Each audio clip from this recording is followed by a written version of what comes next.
timber on a windy day. Stay out and would you better listen what I say.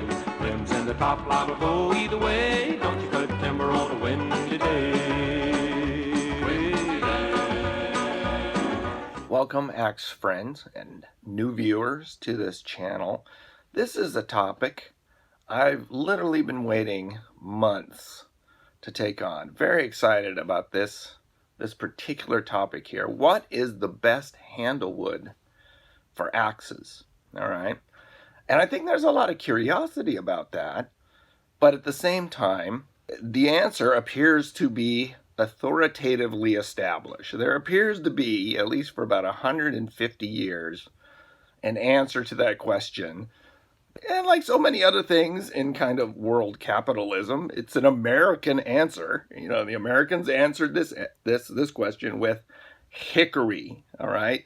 A native North American species that only grows in the southeastern and, east central regions of the United States, okay? And became, already by the end of the 19th century, and clearly throughout the 20th century, the king species of woods for axe handles, which was the golden age of forestry, really. I mean, that was the time where we're still using axes to process trees and produce lumber for growth, huge growth, the Industrial Revolution, etc., and all that. So, and men were still doing that, mostly men, out in the forest, using these tools all the time, hundreds of thousands, millions worldwide. And so it's a question that has appeared to be answered by the North American forestry industry, that it's hickory. Hickory is the best handle wood. So this is a pretty long video, okay? Did a lot of research, and I took this question very seriously, all right? So crack open a cold one, sit back and relax. I'm going to share what I found out and what I think about, which is the best handle wood. So straight to the footage, and as I was saying, it would appear that hickory, American hickory, is the best wood for axe handles. But it's also been a long time since, there was that kind of economic incentive to care about axes and axe performance. It really has been a long time. The chainsaw wiped all that out. The chainsaw wiped it out. Wiped out the big axe companies and the giant factories. Always amazed when I see, the postcards or the advertisements that show the old factories of the old companies. Kelly Works, Collins. These all, they're huge. They're huge, Willy Wonka, giant smokestacks, huge buildings, gates, streets, and all, giant factories, as a testament to how big that industry was, and people cared. But it's been a long time. And so when we did the Efficient Axe series, right, and we put into physical form the writings of Dudley Cook, all right, that was an interesting science experiment right there. And the outcome of his beautifully articulated opinions about what makes a great axe was a very, very mediocre axe. It was a very average. It would not be your favorite. You would not I just gotta use that Dudley Cook axe. It's not that great. And there's a lot of designs that are more pleasant to use, more efficient, and definitely process wood faster. So it's always good to have kind of an open mind and to see if, are there other alternatives? And of course, what do you mean by best? What do you mean by the best handle wood? That's really the crux of the issue, is kind of defining, well, what do you mean by best? Okay, all right? Then, of course, the other difficulty in comparing handle woods is you would need virtually identical axes. You would need several species of wood. They would need to be, lathed and shaped and fitted on basically identical axes to be able to do this, even to be able to do one-on-one tests, okay? Because of course, yeah, you can buy an axe with an ash handle, you can buy an axe with an elm handle, you can buy an axe with a hickory handle, go out and swing them.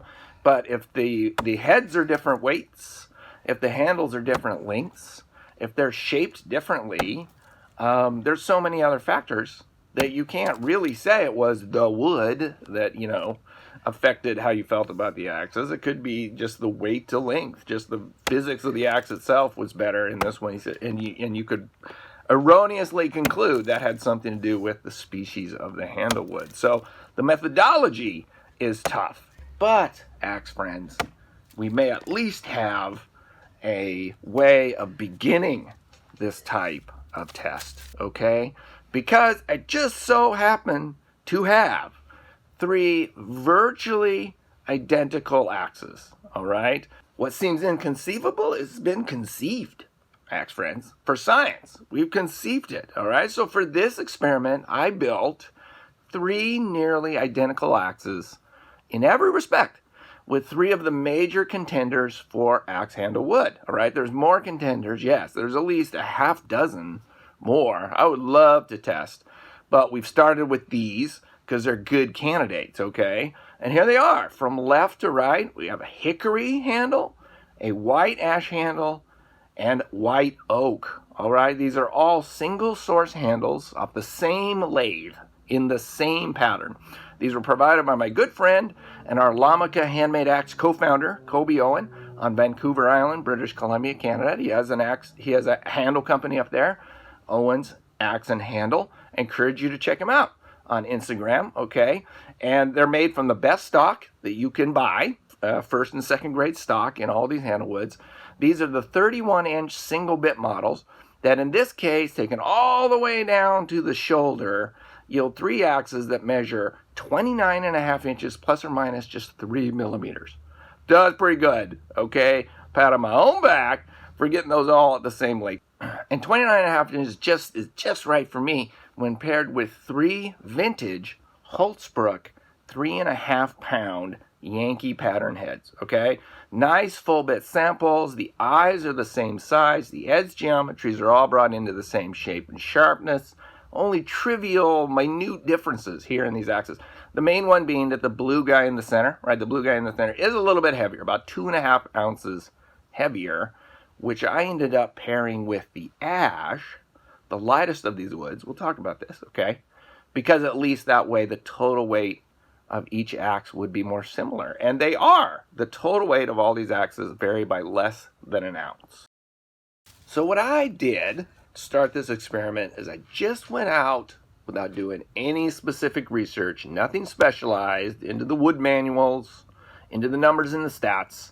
I just wanted to go out and use them without any theories other than what I and you and, most of us have just read and heard mentioned about these various woods, all right? We all know something, okay? But I didn't do any specific research. Just all I wanted to do was go out and feel the swing, feel the impact, and spend some prolonged time actually chopping with the axes before diving into the technical data. And I'm really, really glad I did. So here I am in the initial foray on this beautiful plains cottonwood is what this species is, I think. Basically poplar. Giant. Fell down during the storms. Oh, it's great. Are you going to process this? Do a lot of science on this baby. Look at the size of it. It's incredible. And just to get the feel, just to do some chopping without going into any of the stats yet. And I'm glad I did, because on paper, hickory is king. Hickory is the 5-star recruit for handlewood. Old hickory. Hickory farms, hickory smoked flavor, hickory dickory dock. When the devil went down to Georgia, friends, upon what did he light his Mephistophelian hooves? Upon a hickory stump. That's what. So, if it's good enough for the devil, it's good enough for axe handles. And this question seems to be answered. And we've heard all the descriptions of hickory. It is tough, it is strong, it is hard, it is durable, it has just the right flex, it has lots of superlatives when you add it all up. When you do this research, you start to find interesting things that correlate to these descriptions. There are serious reference work out there. There's serious science has already been done through hundreds of thousands of tests in laboratory conditions about the properties of woods, because wood is a miracle and we use it in so much. And it's an engineering material. We have to figure out, when will it break? How much load will it bear? So, for example, you learn about things like the modulus of elasticity, okay? Measures the wood's stiffness, a good indicator of overall strength, right? It's basically how far the wood, or how much pressure you put on a wood and it will bend but not break. There is some maximum there, okay? And they have very clear, established strengths to this. It can be measured in pounds force per square inch, okay? Or gigapascals. We need to measure more things in gigapascals. That just sounds like a great band name, right? A ska, Norwegian, death metal hybrid or something, the gigapascals. And when you compare the modulus of elasticity of the commercial true hickories, another thing we need to mention here, with white ash and white oak, it is greater, right? It is higher. There's going to be more force needed to put on that grain before it will break. So that's tougher, that's stronger. It's true. It's true. But what also becomes apparent, what also becomes really apparent, is like, it's like when you research anything, when you first start researching it, you rapidly gain a bunch of knowledge and think you understand it. And then if you keep researching said thing, okay, you realize that initial body of knowledge is barely scratching the surface. There is a whole complexity of other factors, and it goes on and on and on, and you start to feel like, we know nothing. We know nothing. You come to despair that anything can be known, right? And are left to try to form conclusions about this. And people will tell you, all of these statistical references of the strength of woods should be taken with great caution, okay? One of the beauties of the internet is that it opens comments up to, to just general readers reading this kind of stuff. And it's if you ever want to lose faith in what these PhDs have said, right, in a peer-reviewed published thing, just, read some comments, because that's all garbage. I can't believe this, and it's like, wow, I don't know who to believe. But it is very true how greatly even a singular species of wood can vary from tree to tree, right? From area of the world to area of the world where it was grown. All sorts of factors that surrounded that tree through its lifetime, right? Soil quality, rainfall, were there catastrophic 500-year storms that did something, right? Changed something, all kinds of things that go into it, and it can vary quite a bit, which complicates our science. What generalities can we draw from some of these numbers? But clearly we can be confident that hickory is a really tough wood. It's a really tough wood. It's really great. And so that's what you want. You want a strong handle to be able to put up with the work and the blow and the repetitive strikes of an axe. Okay, but it goes back to, how about we just go out and swing them? How do we just go out and try them? How do we try to, all else being equal, how do they feel? Okay, because what we really want is an optimal performer. What we really want is an optimal performer. I mean, maybe a hickory beam supporting a huge roof will last longer, hundreds of years longer than maybe some other wood, or something like that, right? What we want is just like, okay, which one's the best for swinging the axe? Which one's more fun? Okay, what a great feel. We're having a good time. We get through our tree. That kind of thing might be just as important a factor as the numbers. Take for example baseball bats. Okay, baseball bats. Now hickory, given all the numbers and stuff, should be also the king baseball bat wood. And for you international viewers, let's look at cricket bats. Right? Cricket bats, these are the same things. We want really tough wood. We want it to be really strong and durable. We don't want it to blow up, right, when the ball hits it, that kind of thing. So why not hickory? Well, neither of those two sports have chosen hickory as the preferred wood. Neither of them have. In baseball, for many, many years, it was ash. It was white ash. Mickey Mantle's favorite bat? Ash. All right? But that changed over time. That actually changed over time, and maple bats became the preferred big league bat, okay? And there's still people out there who will argue fervently that maple's not strong enough. It's not strong enough, all right, to be a good baseball bat. It's danger, never use a maple bat.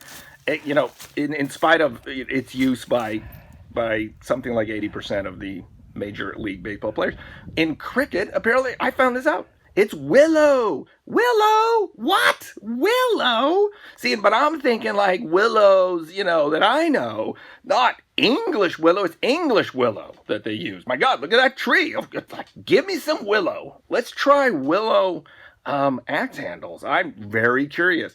But in cricket, of course, it's a different shaped bat. And what you're going for there is, I think, correct me if I'm wrong, cricket fans, the bounce. Great bounce. Great elastic return of energy on the ball on a flat surface. Baseball bats are round, okay, much smaller, and they actually orient the grain, around the sweet spots to make them perfect for that particular application of wood, which is one of the things great about wood. It's like, what's the best particular application of woods, okay, to our activity? So it's worth going back to the woods, swinging some axe handles. I mean, that's just my opinion. And interestingly enough, what cricket and baseball players will argue, why not hickory? It's too heavy. It's heavy enough that it actually affects your swing speed. All right, it's heavy enough. That's why Major League Baseball players, the hickory's never gotten there. It's heavier than ash, heavier than willow, and bat speed is way more important than some marginal increase in toughness or longevity, okay? And that directly speaks to our issue here today, okay? Which handle wood is the best axe wood? Because just like in baseball, just like in cricket, just like in golf, right? Or anything where you're swinging an object, the speed in which you swing it directly translates into power, okay? And that can increase the work you're doing. So to review, I went out into the woods, I used these 3 axes, and I went back and I did all this crazy research and watched a bunch of videos how to make cricket bats. Absolutely fascinating. Spent several hours of my life absorbing the art of cricket bat making. It was absolutely fascinating. But then went back and did it again. Then went back out and used the axes again, now with different perspective and knowledge. Going back to, which of these handles do I like the best? Which do I think is the best? Well, the first thing, I'm not even going to come close to measuring or really comparing, is the longevity of these 3 woods. How many tens of thousands or hundreds of thousands of swings over many seasons until it just gives way. It just gives out, okay? That, I can't measure that. There's no way, all right? And you can imagine how difficult that would be to actually measure, right? You would need some kind of giant chopping machine is what you need in a lab, right? It's just this giant chopping machine. It's got hundreds of handles on it, and it's just whack, whack, whack, whack. This is how they test stuff. That's how they'll test, major products with safety implications, like, car parts and stuff, is they actually got to send it to a lab, and it just gets hammered, 500,000 times or something like that, and you observe the stress. We can't do any of that. And honestly, I don't know if I care. Right? I mean, yes, it's important. I would like to think I've got 500,000 swings in every axe I buy, but am I really going to get there? I mean, I don't know. All right? Probably far more important to me is, what's the likelihood if the ATV runs over it, it'll just snap. That's probably more apropos to my interests, right? Something a little more immediate than how long it's going to endure. So I can't really measure that. How do they chop? Is it pleasant, responsive, accurate, or not? And using those criteria, which handle would be the best depends on what you want. It depends on what you want. But here are my observations. First off, I can say that the feel and swing of all 3 of these axes are remarkably consistent, right?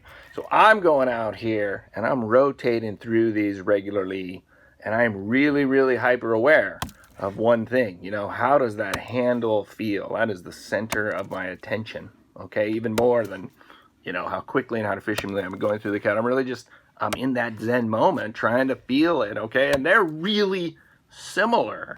None of them are uncomfortable. None of them are eliminated from the start as like, oh, I just don't like that. I like them all, but I like them for different ways. I like them in different ways. And the number one thing, the first thing that jumps right out is ash is tangibly lighter than hickory or white oak, all else being equal. You can feel it. You really can feel how lighter that wood is than the other two, okay? It goes back to baseball bats, go back to cricket bats, okay? Why ash? It's light and super strong. It's a great axe handle. I really, really enjoyed swinging the white ash. I think it's more flexible, at least in these configurations, in this shape.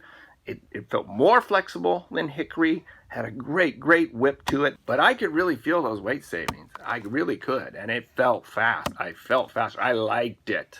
I think I used it more than the others. Kind of going back to confirm what I was feeling about that. And did it snap in two? No, it did not. Okay, if it got run over by the ATV, would it just break like a twig? I don't know. But within the application of the performance of an axe, it's a fantastic choice. I think it's a lot cheaper than either hickory or white oak. I think it's more readily available. It's grown in much more. You can get it in Europe. You can get it all over. It's not nearly as hard to find, which has been my experience with other axe handles. They're light and fast. They're great, and none of them have failed me yet. Okay, none of them failed me yet. But that's a different kind of test. So I would give ash. I would give high quality white ash. There are many species. Okay, and you want white ash as opposed to other ones, black, green. There are other types of ash. You want the white ash. It is the strongest, and its numbers are right up there and are used in all kinds of applications. So I would give a total axe effect endorsement to white ash as an axe handle. Fast, whippy. It's like a wisp. It's like a wisp wood. That's what it is. Ash is a wisp. Woo! Fast, fun. I liked it a lot. Which brings us to hickory and white oak. These axe handles were so similar. They were so similar that what I tried to do is I tried to switch back sometimes just between them, just in terms of their feel, which is surprising, right? Whereas ash just jumped right out. It's lighter. I expected oak to have some other property that made it a lot different than hickory, and it was hard to find. Okay, but let's focus first on hickory, because hickory, I will concede, is a king species for wood. There's a reason it's been chosen. There's a reason so many axe handles are made out of it. It is awesome. It has got great properties. All right, the whip of a well-shaped, thinned hickory handle is really pleasant. Really powerful. Great shock absorption. Plenty tough. Now, this hickory handle did not fail me. We can't really test that aspect of them. But in terms of just the feel and performance, of course, hickory's outstanding. Okay, but I will say that hickory is complicated because it is so favored and it is so readily available on so many different tools, okay, and different price points. Having dabbled a bit on the commercial side of high-grade woods, I strongly suspect, right? And maybe some mill people out there, maybe some real, who have more insight into this industry. The only way a hardware store can put out an $8 or $10 handle, because you start to do the math on that. If they're selling it to you for $8, they're paying what to their supplier? $4.50 at most, and that supplier then is buying wood. And you go all the way back and you look at the board feet cost of wood. I suspect there are vast spectrums of quality in the hickory, labeled hickory, that's coming on all tools, particularly axes. So lower priced axes, you can get them around $50. They're there for a reason. There's some amount of money going into that handle, and it's got to be so low, which goes all the way back to mills. I think there are big differences in the qualities of hickories. So I want to say that, there's different species and there's different types. I have hickory handles that they're so dry and just, there's something feels wrong. Like, is this really hickory? They're very light. It's not the grain, it's not the orientation, not round, it's none of those things. Just the wood itself feels significantly different than really high quality stuff where I know where it came from. Like, where we get our handles. Like, we know where it came from. We know the grade we're getting. And they feel different. They really feel different. The performance is different. And it goes back to, there's a lot of variation out there. There's a lot of variation out there, particularly in hickory because it's used so much. And yet, even that low-cost hickory handle could last you a lifetime. All these handles could last you a lifetime. I might do a video one day on what breaks an axe handle. I'm super interested in that. But every time one breaks on me, every time I see one breaks, it's like we all have a theory. We all rush with it. Oh, it was this, it was that, it was the other thing. It could be so many things. It could be so many things, all right? Because it happens to you and you think it's this may not have universal scientific validity. I apply that to myself. I'm not casting aspersions on anyone. I'm trying to figure it out. But maybe, handle breakage is one of those things like, okay, it broke, go fix it. It's a $30 part. We'll be okay. Maybe that's not that big a deal. As compared to, man, it's just do I got a high performance axe here or not? Am I having a good time? Is a great swinger, okay? More my interest and more what we're looking for in terms of performance. So hickory, of course, Axe Effect endorsement, you can't go wrong, but the high grade stuff. There is an array of quality out there. There really is, okay? And so, if you want the really good stuff, you can get it. It is available. So if ash is a wisp and hickory is a whip, all right? That's the we like about hickory is there is a great snap to the hickory, but that ash swings fast, strikes hard like a cobra. Yeah. In my opinion, okay, that leaves white oak. White oak is really interesting. First off, loved it.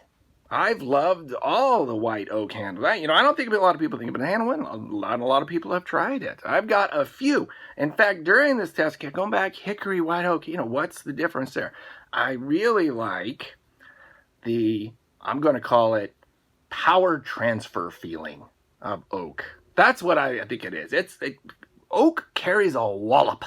It carries a wallop that is different than ash, that is different than hickory, that I really like. And in fact, on a second foray out to the tree, I brought with me 2 other white oak handles, all right? This 4-pound Holtzbrook kind of short-handled double bit, okay, double bit, but has a really nice white oak handle with this just giant bulbous shoulder is interesting on this one.